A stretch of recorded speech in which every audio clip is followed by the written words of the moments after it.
klabu ya Simba inakwenda kuchukua kwa mwaka fedha takriban bilioni 5.6 kwa mwaka mmoja. Makofi mengi sana.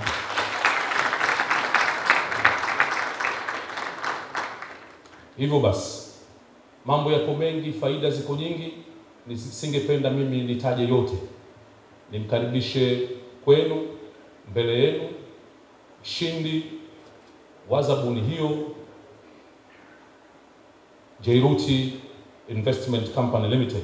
Karibu sana, na wewe ndio utakayekuja kueleza yapi na yapi ambayo unakwenda kuifanyia klabu ya Simba mara baada ya kushinda zabuni hii.